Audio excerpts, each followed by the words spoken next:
I spy with my little eye a Wi-Fi battle from GT. What is going on, guys? GT, I'm the Tie here, bringing you guys yet again another narrated Wi-Fi battle today. And a couple of things. I'm not going to stretch out the video in this one, and I love finding pictures for Pokemon stuff online and then throwing them in the front of the video. I swear it's my favorite part of posting Wi-Fi battles currently, but I don't have anything stored up anymore. I think this last match was from January, and it's a 5th gen match, which is weird because that's the only match that I have on my computer besides like this really lolsy match. But getting right on into the action. Second round match for Sofie's tournament. I think Sofie's tournament is dead, so I don't care. I'm just going to post this now.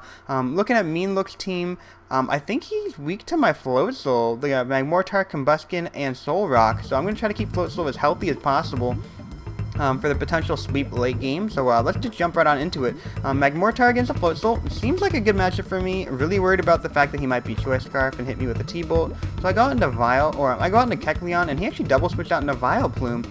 Looking at my team, I think Kecleon is my best sleep fodder, so I'm going to go ahead and leave Kecleon in.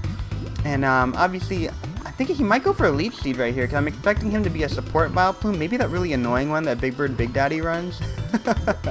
Love you, Big Bird Big Daddy, by the way. But anyway, he's going to go ahead and go for the Sunny Day right here. And I'm thinking, cool, he's running an offensive Vileplume. I actually run that in 4th gen. I have Solar Beam and Hidden Power Fire on that one. So I am expecting a Hidden Power Fire from his end. So I got into Kecleon right here, and this works out really well, because Color Change is going to make me into a Fire type, which means that if he does have that Solar Beam, I'm going to resist it now, and if he goes for the Hidden Power Fire, I'm going to resist it as well. So I'm thinking he's going to have to switch right here, and I kind of want to wake my Kecleon up, that way I can set up my rocks, because seeing that he has a Magmortar, if he switches into that twice, that means I can kill him with Aqua Jet. If he goes into Combustion too many times, I can kill him off, because Combustion has terrible defenses. He went out in the Skunk Tank. I didn't think he'd be able to one-hit KO me, and I was really thinking I'd be able to wake up pretty soon.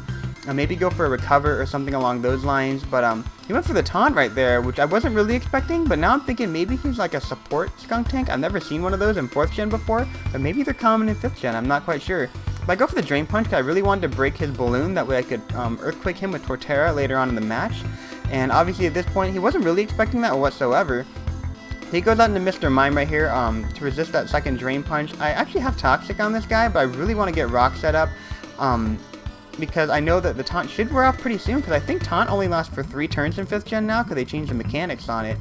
So obviously, I think the Taunt's going to wear out on this turn, and there's a multitude of reasons why I need to switch out in this scenario, because basically the Toxic damage is really taking a toll on my Kecleon, and in comes Louisiana Fast. I totally see what he did there with that nickname. He's named it after freaking Fried Chicken for the freaking win.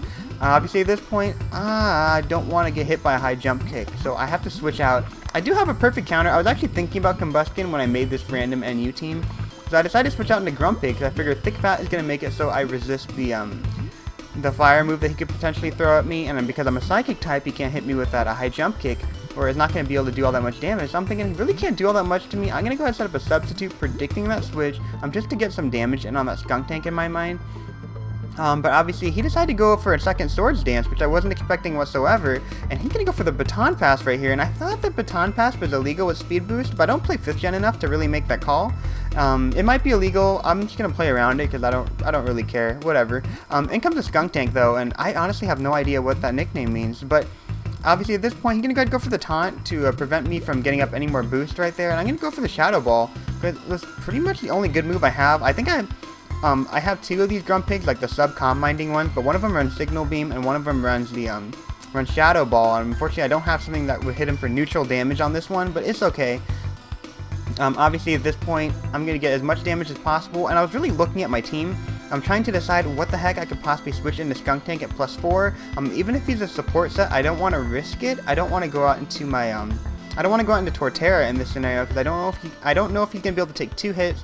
Maybe a defense drop happens with the crunch, doesn't go my way. I'm not going to risk it. I'm going to sacrifice the Baconator. I'm going to lose like my definite check to my Combustion, but I'm okay with that. And I'm kind of a derpy, because I go out into Ganon right here, and I totally forgot he passed that speed boost thing, because I wasn't thinking about that. Obviously I knew that he passed that +4 attack, but thankfully he did not have a poison move on that guy, because it's purely support, and wow, that worked out really well. Because otherwise that could have been really catastrophic. I could have lost my Ganon for no reason. I still think it's something I could have been able to play around, but obviously having Ganon as opposed to not having him works out better for me. In comes the Magmortar, and obviously thinking about what he could do, I'm thinking he'd probably Scarf, because that's the reason why he brought him in. But I'm going to test the waters just to find out, because I can hit him with a Blaze boosted Flare Blitz. Doesn't happen that way. He does outspeed me, but since he's locked into T-Bolt, I'm going to go out into Torterra right now, and I know that I don't want to go for the Leech Seed because I know he has a Vileplume on his team. So I'm going to go ahead and go for the Earthquake right away, and in comes the Vileplume because I know he's an offensive one. Going to do a lot of damage, and I am expecting him to go for Sleep Powder or that Fire move again. So I got into Kecleon because I know that I'm not going to be affected by that Sleep Powder now, and I'm pretty much, this is a stall mate right here. He's going to go ahead and go for the Giga Drain, which I was not expecting. I really thought he'd have Solar Beam, and that he'd have to go ahead and set up a Sunny Day. I know that he's going to resist the Drain Punch, but factoring in the Life Orb damage he's going to do to himself, I wasn't too worried about that whatsoever. And because Toxic damage really doesn't take its toll until about turn 3, I figured I might as well go for the Recover right now, but obviously with the Drain Punch factoring in, I got to hit him with a couple of Drain Punches, that way he'll take himself out to Life Orb Recoil.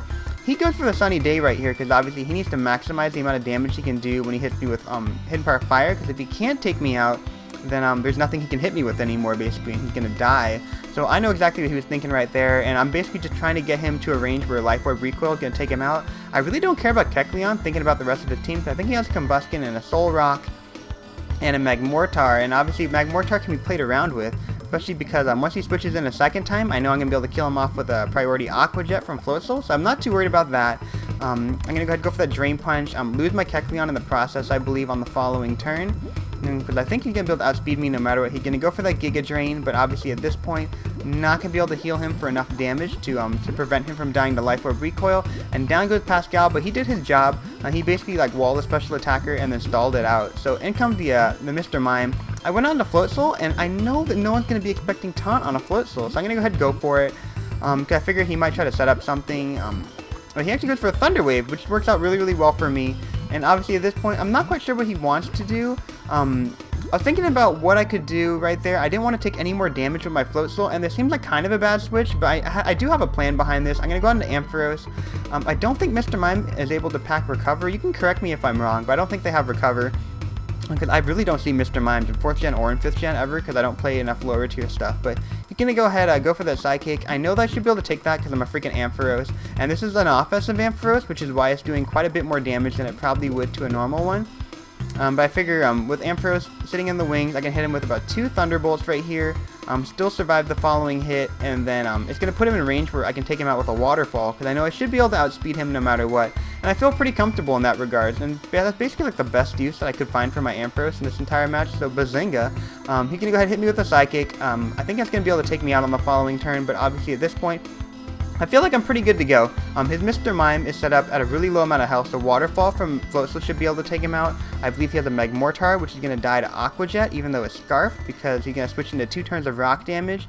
I think he has a Combustion, and because I have paper thin defenses, I can hit him with a Waterfall, take him out, and then he has a Soul Rock rating in the wings that is weak to a Waterfall as well. So obviously he goes into Magmortar first, hoping for that Flame Body Hacks, and he totally gets it, so that worked out really well for him.